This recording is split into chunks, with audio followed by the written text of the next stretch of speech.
passed by my house. They actually took my neighbor because my neighbor was outside too. Guns, big guns. They pointed the guns at my neighbors. It was him and his dad, and they got my neighbor, the son.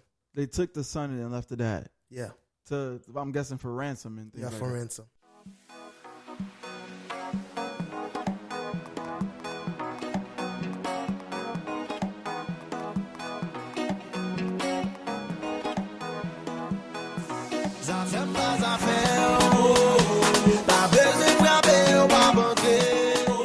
We are back in the SpeakUp Podcast studio. We got another very, very special guest in the building. He is a Florida Atlantic University alumni. He is of Haitian descent. He was born in Haiti. Let's get that straight. He was born in Haiti. He is one of my close friends, the Compa King. Call reserve. Lawrence Charles is in the building. Yes. What's going on, Jesse? Man. I'm excited for this one, man. I'm excited. I'm excited too. A little bit nervous. You asked me to come, and I'm here. There it is, man. What are you nervous about? Listen, I listened to your show. I've listened to every episode that you've dropped, and it's been very interesting. Learned a lot of things, but now you just invited me, and I feel like I don't have anything to say. So we'll see.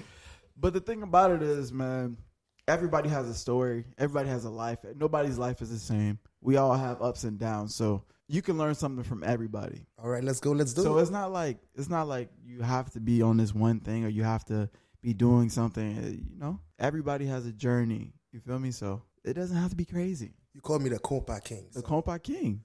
So no, Carl taught me that as Compa. So shout out to Carl if you're listening. Shout out to Carl. He low-key taught me how to Compa as well. I thought I did. You were like, it was a lot of people. A lot of people gave me sauce, you know. But I'll take credit for the majority of it. So you taught me how to dance. Yeah. That's what we're going to go with from now on. But nah, I learned to dance. I went up to, I believe, HCC weekend. I was there with you. Yeah, it was HCC weekend. It was you, Denise. Carl, Armanda. David. Yeah, that was the one. Man, that sounds so long ago. How long was that? It was. We're talking about fall 2015. 15?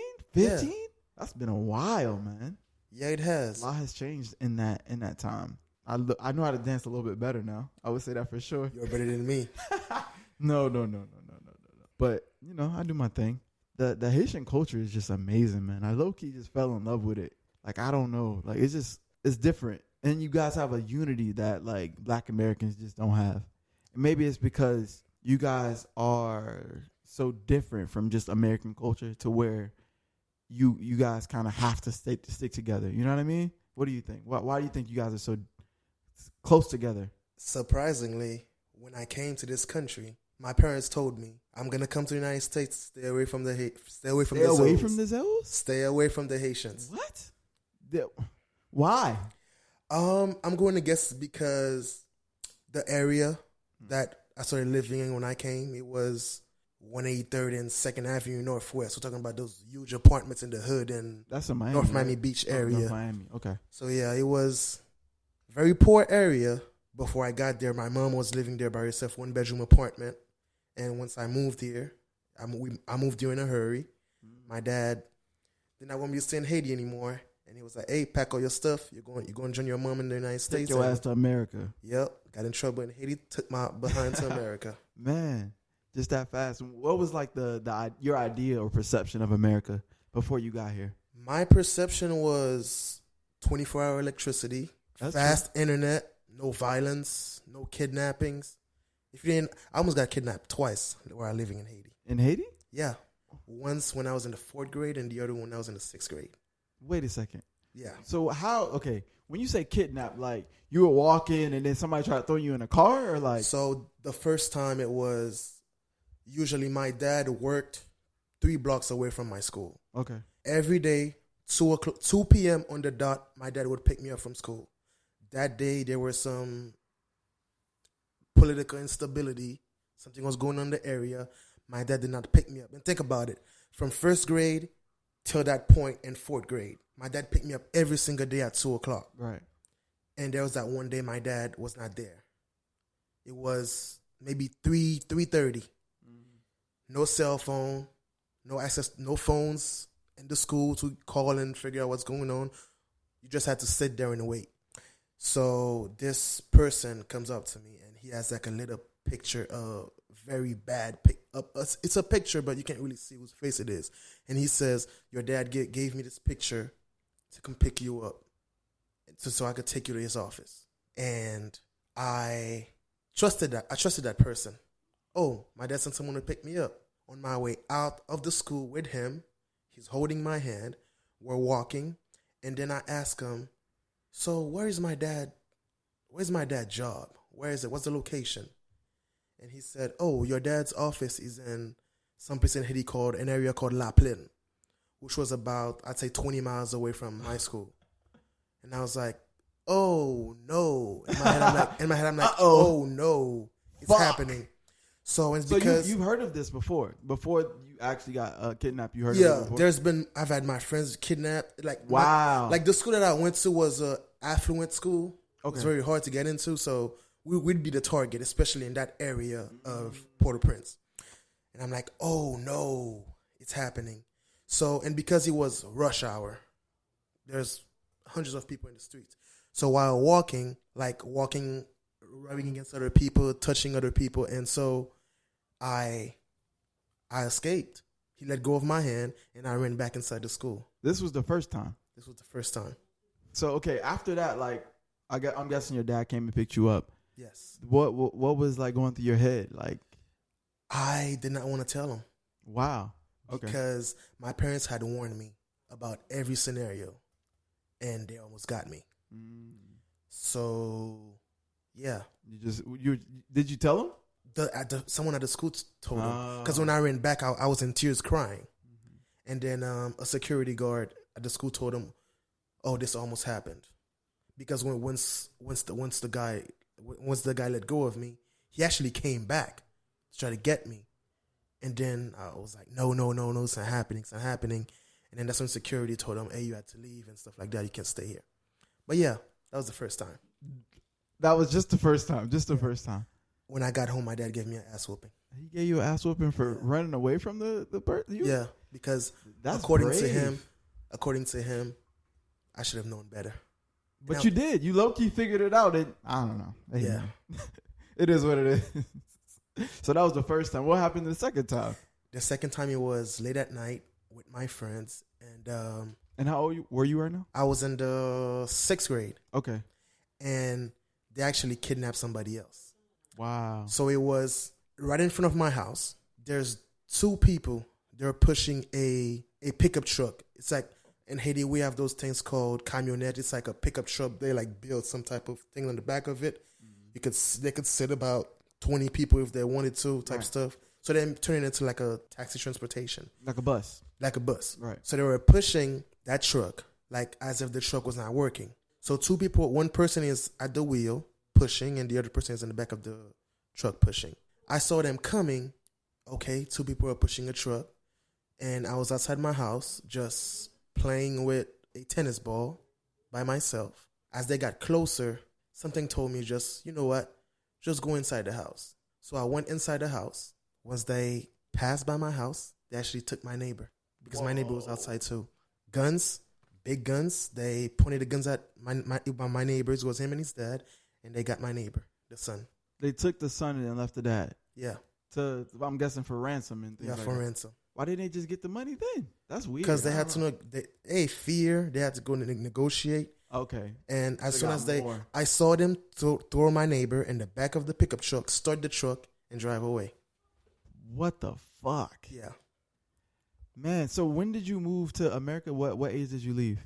I left when I was 16 years old. When you were 16, so you grew up there at 16. That's like what, like you in 11th, 10th grade? Well, I don't know how to. 10th grade. 10th grade. So damn. So that's I left after my 10th grade year. So that's a lot. Like you basically grew up there. Tell me a little bit about like your mindset and like, I mean, I'm guessing you're in it, so like you really don't know how bad it is, I guess. So tell me a little bit about your mindset why you were there and what's the differences between there and here, I guess. My mindset is I felt really secure because I was part, I would say, the privileged class. My parents kept me away from a lot of things. Growing up, I did not know any of my, I'd say, cousins, uncles that were You didn't know him. I did not know him. Wow. It's like my parents consciously kept me away from all of that. There was no family reunions where I would go and meet them. It was just I met my mom's side of the family when I was about 7 years old. I only went to my mom's side. Where my mom grew up, she grew up at Lagonave. It's the island off of Port-au-Prince. Okay. Just got on a boat and went to Lagonave. That's where my mom's from. And my grandmother had 17 kids. Sheesh. So I have 16 uncles and aunts. So there's a lot of siblings. A lot of cousins. A lot of cousins that I still don't know today. I went there once for my grandfather's funeral, who I never met, who I met in the casket. I saw his face in the casket for the first time of my life. And that was my first and only time I've ever been to Lagonave, which is where my mom is from. The island. And my dad's side of the family, my dad is from Gonaive. I've never been to Gonaive. And my dad grew up very poor. Both my grandparents did not know how to read or write. And my dad's family was into growing rice. Okay. And my father left Gonaive when he was young to come to the capital and study and pretty much build himself up, because if he had stayed, he would have been stuck over there because he was not going to school. But the mindset is pretty much my parents kept me away from a lot. They shielded me. I didn't go out very, very often. And if I did, there would be always 2 to 3 parents to supervise. So the mindset was they kept me away from a lot. Of course, I listened to the news. I knew what was going on. I know that people would get shot. I know that they were kidnapping people. And there was a lot of instability politically, right, with different presidents coming on and leaving, being forced out, types of things like that. I don't think my parents had a plan for me to move here, but it's just that I got in trouble in Haiti. Yeah. And my dad was like, you know what? I can't take it. I can't take care of you anymore. I can't deal with you. And he sent me here to my mother. They were at that point they were going through a divorce. They were trying to figure out the separation stuff, and my dad saw fit that, you know what, it's a good time for you now, leave Haiti and go live with your mom in the United States. That's crazy. So one thing that I was talking to one of my friends who's also from Haiti, he was just saying like it's really, really hard to move up and like do better for yourself, because even if you get that education, it's like, where are you gonna work? So how did your dad pull, well, even your mom too, like how did they pull themselves out of that situation of being like really, really poor? My dad is an engineer, and my dad worked pretty much, my dad made his money from real estate. So buying properties and building homes on the properties and renting them. That's how he made his, I'm not going to say fortune, but that's how he made some type of money, because coming here, I found that being rich is something totally different. So we were comfortable. I never missed a meal. I had everything that I needed. I got everything that I asked for. I would travel, go on vacation, and different things like that. So I was pretty much okay. Yeah. So your dad, he got into the real estate game. Yes. Man, that's so. Would you consider him lucky, or he kind of like did it himself? I'd say he got both, because you need some type of luck in your life. Because if my dad did not leave Gonaive when he left, because my dad was the youngest out of 7 kids, so my dad could not go to school. My grandparents could not afford it because they had other older kids in school. And when my dad left Gonaive to go live with siblings in the capital, he sort of escaped. He left with the hopes of never having to go back. Pretty much self-taught, like the early years of his education, he was self-taught. And then he went to school, became an engineer, and started working for the government. And while working for the government, he would, because he was already in the field, he would identify properties that he wanted to buy and buy them and build houses on them. Right. And rent them to other people. Being instable, I don't know. Not stable. Yeah. Would it be not stable? I would think that, like, even with land, wouldn't that kind of be unstable as well? It is very unstable. Like you'll hear stories of a lot of people who live here and still have lived in Haiti. After a few years, if they don't check on it regularly, they might go to Haiti one summer and be like, "Hey, let me go check on this land," and they find out that the whole family is living there. They build their homes, and in terms of the law and things like that, they could falsify documents. If somebody already has built a house on an empty property, it's going to be very difficult for you to prove that that property belonged to you, because that person also has plans of the land, plans of a home. So you'd have to go in front of a judge, and judge will be like, "You haven't been here in 3 years. So how can you justify this property is yours if you haven't visited in 3 years?" There's a lot of situation where people are like stealing land and always fighting for land in Haiti. That's what I was thinking, because like people die over land in Haiti. All of that stuff is government ran, and if you don't have a government, then it's like nothing. It's just, and if you know the right people, you can pay off the right judge, and boom. So do you think okay, let me ask you this. What is your perception of Haiti? Like, what do you think about it? When I think of Haiti, it's like I have a lot of pride. A pride that I did not have until I started living here, to be honest. Wow. Because living in Haiti, I see the poverty every day. I see the killings. I see all of the bad stuff every single day. Because I have to drive through the hood to get to the beautiful and safe neighborhood where I lived at. I was not very proud of that. And because Haiti is the poorest country and one of the poorest countries in the world. So, but when I came here, I just see the pride amongst the Haitians that have left Haiti and started living here, and that really inspired me to, you know what? I have a great history. I have a great culture. I don't need to act differently because there was already a group of people who already went through all the BS here. Right. Like I hear stories about like people who had came here 10 years earlier than I did. Oh, the Zopound, the this, the that. I didn't have to go through that. So it was mostly, I mostly saw the good stuff. Okay, so you talked about how it kind of changed when you got here. So when people talk about Haiti, they usually, either it's one or two things. It's like they talk about how bad it is, and then they say, it's the other people that says, "Oh man, y'all always talking about how bad it is and about this and that."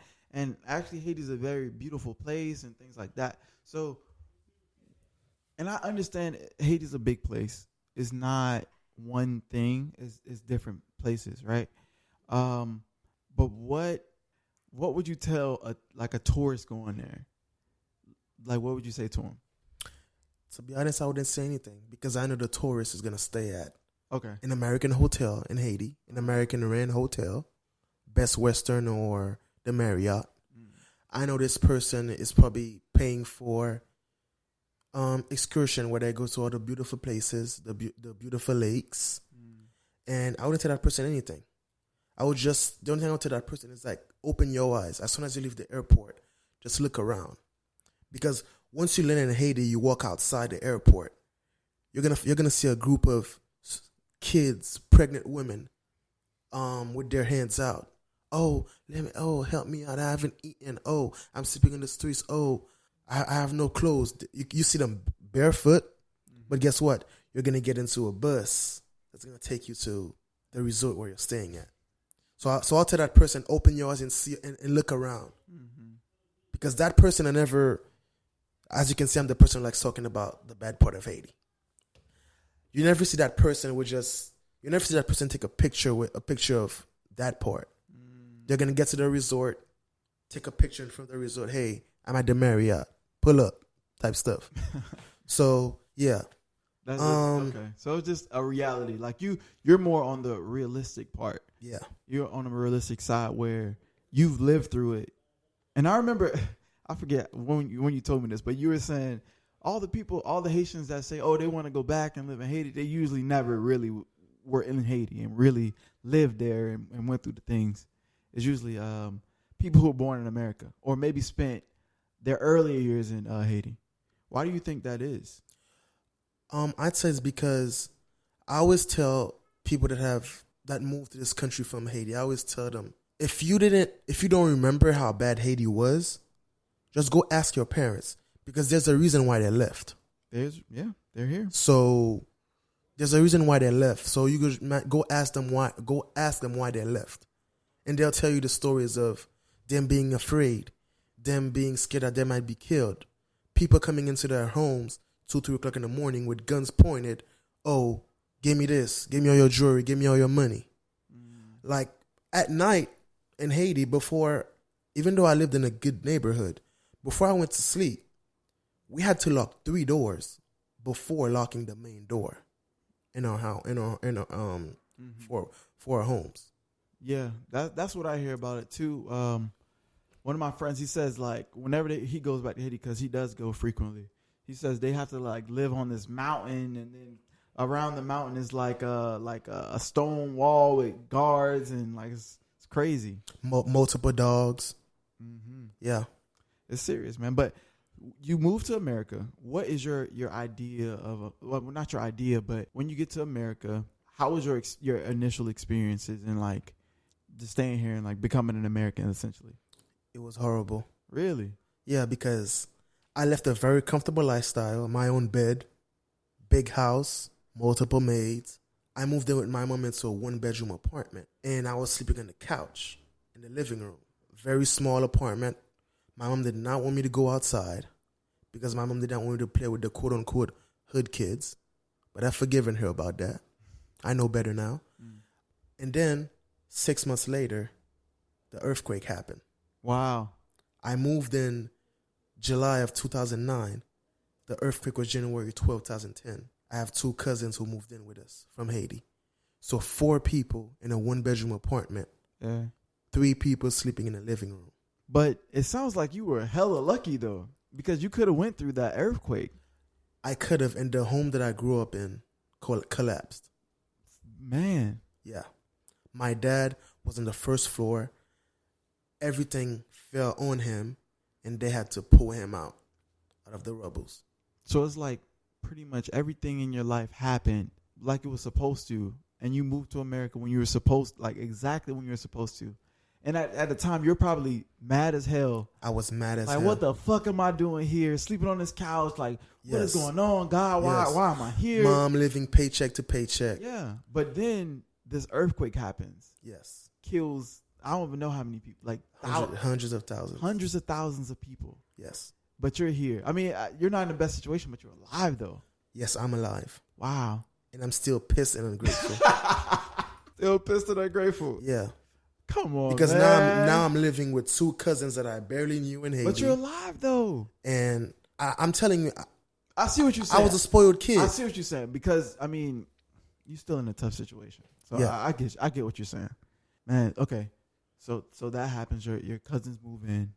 And also, Jesse, I'm taking the bus to go to school. Public bus. I have to put in $1 every morning and every afternoon. And sometimes if I bought a muffin for $1, I'd have no money to get back home. So I'd have to walk from North Miami Beach all the way to 183rd and 2nd Avenue Northwest, go over that bridge. Yeah. So I pretty much I live close to the apartments that are next to Tootsie's. Oh, okay. Yeah. Right. Okay. Man, that's still a bop though. Sheesh. What's that strip club that's down the street from Tootsie's? I think it's The Office. Yeah, The Office. I actually saw when The Office was open. Really? Yeah. The night they opened The Office, they had like a big ass truck, and they had a couple of dancers outside dancing the opening night of the Office. Why you didn't go in, man? I was underage. You would have went in though, huh? I didn't. Man. So so we went from you were in high school. So what happens when you get to college? Like what was your mindset after high school? What do you think you were gonna do? So I came when I was 16, my 11th and 12th grade year. I came, had no friends, North Miami Beach High School. I'd say predominantly Haitian school, but I still didn't feel comfortable. Wow. Because those were not, it's going to sound horrible, but those were not the type of Haitians that I grew up around. Break it down, man. Break it down. Because I went to an all-male Catholic school, one of the toughest and hardest schools to get into in Haiti. So I came here, public school, my first time going to school with other girls. and they placed me in this class. They put me in like beginner classes, ESOL classes. Oh, okay. And those were terrible. And there was an exam called the FCAT. The FCAT, yeah. So I took the FCAT in October. My 11th grade year, took the FCAT in October. Passed both of the FCAT. They were supposed to take me out of those beginner ESOL classes, but they never did because I was that one kid. It's like I didn't even exist in the school. I would go to school, have headphones on, just hang out by myself. I did that both my junior and senior year. And what made things worse is that a few months during my 11th grade year, there's this kid who went to the same school as with me in Haiti. His name was Kaz Garvey, but he had been here a couple years before I was. And I'm like, oh, there's somebody I know. We're going to have a connection. Became good friends, hanging out with him. But he was, the part of North Miami Beach where he lived in was like a gang part. So he was part of the gang, but I didn't know. I would hang out with him after school, playing basketball. And my mom was okay with it because, oh, it's somebody that went to school with me in Haiti, so he must be all right. Right. So she had her guard down until my friend gets shot and killed. No way. Yeah. Next to the basketball courts at night, there was an argument with another group of people. They pulled a gun, they shot, and he was one of the victims, and he died. Man, this is heavy, man. The only person that I was cool with, okay with. Right. That one person. And I was so ignorant. I didn't even notice that he was in a gang. And he would hang out with the gang people at the school, but I just didn't know. Yeah, you weren't focused on that. Yeah. Just happy to have a friend. And I was happy to have a friend. I was happy to be hanging out with other people. Right. And they accepted me. Did not know about the gang stuff, but they accepted me. Just let me hang out with them and everything. So it sounds like you're dealing with a lot. I guess that's a 5-year period, right? We're talking 2 years. It is 2 years. Moved in 2009, Yeah. earthquake 2010, and my friend gets shot during the last week of school of 2010. So how were you feeling in that moment? Because that's a hell of a lot of stress. Man. I really didn't feel anything because I wasn't a victim. I understand. I've seen people shot and die before. I'm from Haiti. I saw that. Okay. I saw that a lot. So it was just another unfortunate situation and just move on. But how do you move on, though? You just kind of get it out of your mind, or like, what do you do? I didn't get it out of my mind. It's just one of those things that the more time passes by, the more you forget and the less attached you are. So the best thing was time was going to pass by. So that was the best thing. Just give it time. Did you talk to anybody about it? Or no. You just really just headphones on, fuck it. Yeah. Headphones on, do my school stuff, do my school work. Yeah. So my 12th grade year, I'm in challenge. So the plan was not for me to go to college, to be honest. Okay. Because at that point, because it was 4 of us and I was the oldest, and my mom was living paycheck to paycheck, and now she had to take care of 3 kids. My mom started pressuring me, you know what, you're going to graduate high school, you're going to get a job, and you're going to help me pay these bills. We're going to move into a bigger place. So that was the mindset until someone told me, oh, college, there's options, there's financial aid, there's all that type of stuff, right, which I didn't know about because where I come from, if you don't have money, you're not going to school. So I didn't know, and then I went through a summer program called College Summit, and it really broke down the whole college going process. And that's also where I met my mentor, the summer of my 11th grade year. And then went to my senior year, took everything in. Mom still pressured me, you know what, you got to get a job and start helping out. So went to Miami-Dade College.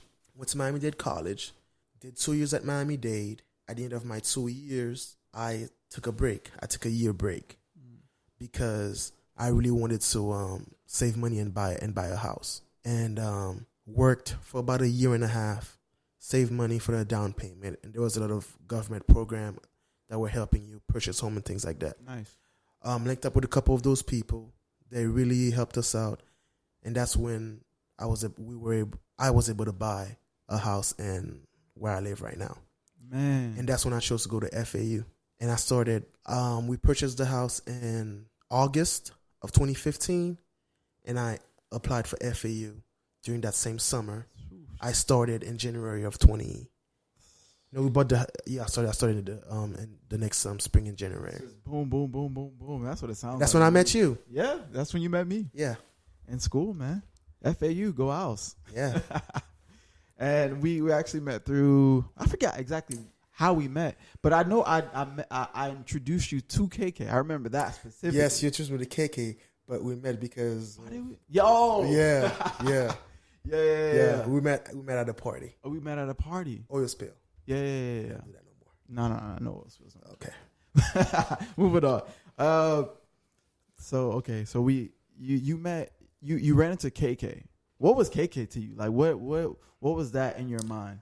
I actually I was hanging out with you. And KK is Combe Creole, for those who don't know. It's a student organization at FAU. Yeah, not 3 Ks, KKK. KK, Combe Creole, Nula. Yes, represent. Yeah, we here.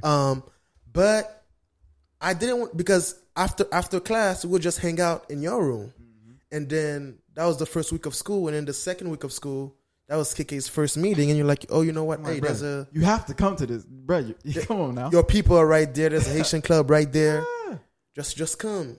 Just try it out. I went and I felt like I was home, man. Really? Because that first meeting, we walked in together, and then you left. You went to the caf, and I just took over the meeting because everybody was acting shy. Nobody wanted to answer. It was the first meeting when they asked, get to know the e-board. You get to ask every question that you want, and I just went in.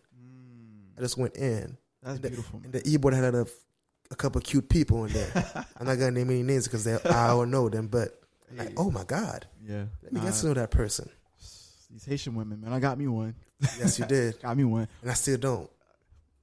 We're getting there. We're getting there. But okay, so you got KK, and then I don't know. You just flourished, man. Yeah, I did. I promise. You turned into a different person. I did. You turned into a different person when you got around like your culture, and you really got comfortable. I saw it, man. That's amazing. I did. What was? I guess you already mentioned it. It was like, I'm home. So what was different about those guys, other than like the friends in like in high school and the people like around? I guess your neighborhood, your old neighborhood. What was the difference?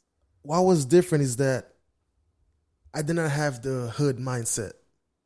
The school was in Boca. Okay. I didn't think there was no hood percent Boca, and it was all college students. It was all people trying to get somewhere. Everybody had goals, right? And it was just a different vibe.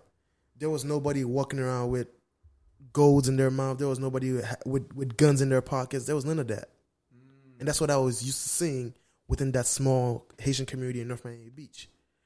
Which I love, which I've gotten used to, which I'm no longer scared of. Fuck that. And yeah, now. Fuck that.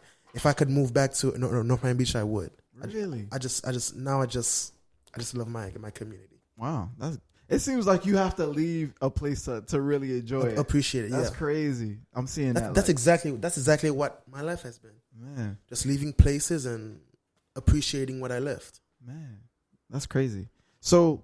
We're kind of coming to today, right? Yeah. So since you've been in America, how has your experience and your mindset changed till now? You fresh off the plane, and you just land, and it's like, I'm in America. What the fuck? And then now you're a little bit more comfortable. You got your degree. You feel me? Like you got your house now. Like what's the differences in mindset? What changes that fear? For me it was my biggest fear is poverty. Okay. So I never want to go back to that small apartment. I really want to build something now. So that's when my mindset has changed. Just work and save and build something. Like build my community here in the United States. So do you have plans of going back to Haiti? I do not. My best friend Patrick and I, we argue about that all the time. He constantly tells me, you know what, Lawrence, you can always go back. You have opportunities in Haiti, just that you haven't gone back and see them. And I'm like, Patrick, I don't want to go back. Whatever I had in Haiti, I could build that here. And so I don't need Haiti. And also, I have no family in Haiti. My dad is an American citizen as well. So he's the only thing that I have left in Haiti. And he can always come here whenever he wants. So I forgot the question.